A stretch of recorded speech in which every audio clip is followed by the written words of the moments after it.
안녕하십니까. 저는 어쩌다 졸업팀에서 발표를 맡은 여창형입니다. 발표를 시작하겠습니다. 발표는 다음과 같은 순서로 진행하겠습니다. 먼저 개발 동기입니다. 지난 2년간의 코로나 시대에 살면서 우리는 비대면 수업, 비대면 회의 등 여러 비대면 활동에 적응해 갔습니다.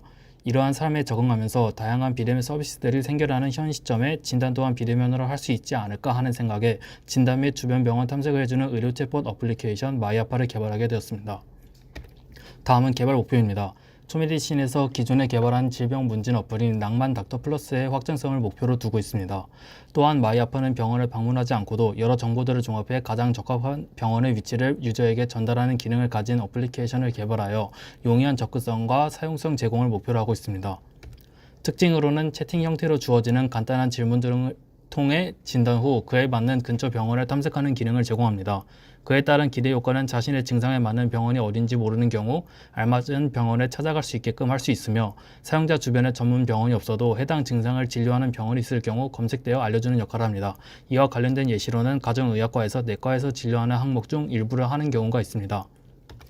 다음은 저희 마이아파의 간략한 구조도를 보시겠습니다.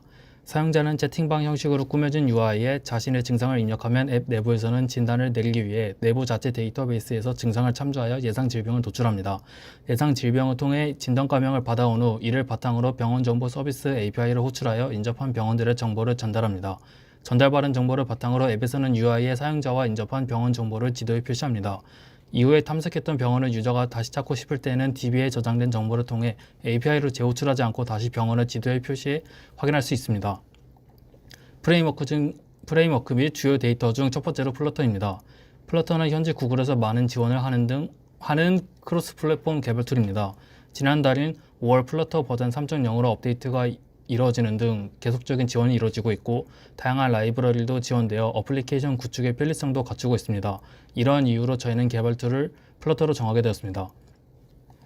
다음은 주요 데이터 중 하나인 문진 데이터입니다. 초메디신에서 제공한 증상과 질병 연관 데이터 파일, 질병명에 따른 진단과 질병에 관한 자세한 데이터가 담긴 파일을 이용하여 질병명을 진단과와 매칭하고 매칭된 정보를 통해 진단 코드를 얻어내는 데 사용합니다.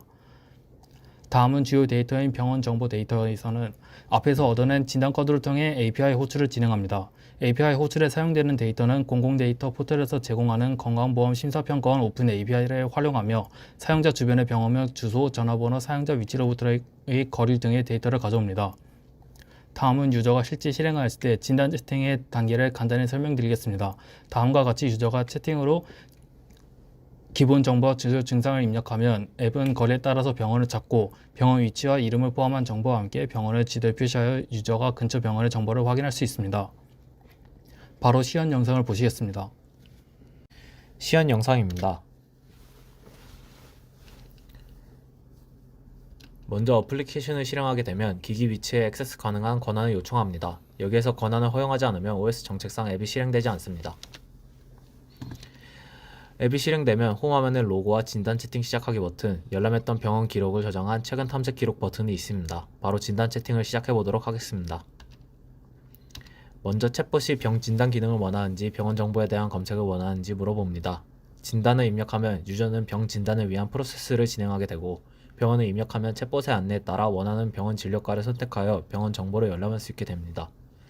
본 시연에서는 진단 기능을 실행해 보도록 하겠습니다. 진단 기능에서는 먼저 유저의 성별, 연령, 키와 몸무게와 같은 정보를 먼저 받게 됩니다. 이후 유저는 자신이 현재 겪고 있는 병 증상과 증상이 지속된 기간을 입력하여 진단을 받는 과정을 거치게 됩니다. 진단이 완료되면 결과를 입력하여 추측되는 병명과 그에 맞는 병원을 안내받게 됩니다. 현재 환자가 의심되는 병으로 소화성 궤양을 진단받고 진료 가능한 병원은 표시한 지도 페이지로 이동할 수 있습니다.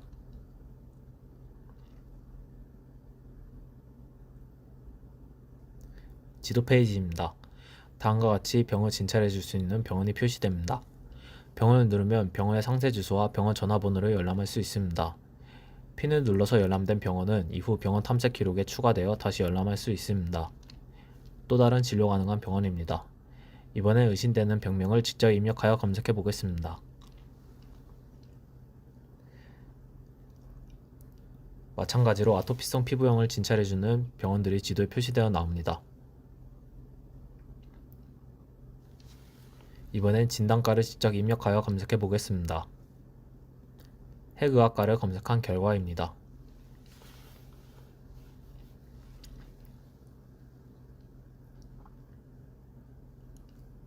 다음은 여태까지 열람했던 병원들을 재열람해 보겠습니다. 홈 화면으로 돌아가 최근 탐색 기록 버튼을 누릅니다. 방금 전 정보로 열람했던 병원들이 저장되어 검색 키워드와 함께 리스트업 되었습니다. 그중 핵의학과를 클릭해 보겠습니다.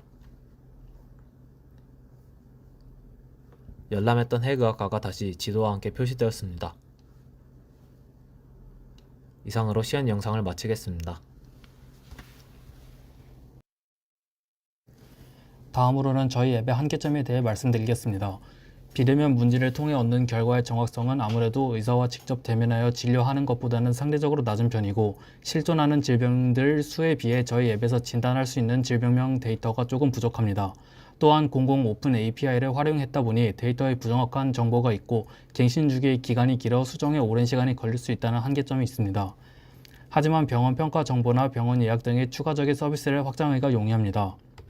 앞으로의 방향성을 말씀드리자면, 현재 저희 앱의 문진은 실제 진단 과정에 비해 간단하게 사용할 수 있는 챗봇의 역할을 중점으로 뒀기 때문에 많은 부분이 생략되었습니다.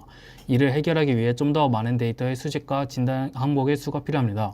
이를 바탕으로 병원 평가 정보 데이터를 좀 더 수집해서 내 병을 다루는 병원들을 평점별로 정렬하여 추천해주는 기능과 진단받는 병에 대해 의사와 대면하여 상담할 수 있도록 예약 서비스를 추가하여 병원 측 전산 관리 간편화와 유저 측 예약 편리화를 통해 병원 예약 플랫폼으로까지 성장할 수 있다고 생각합니다.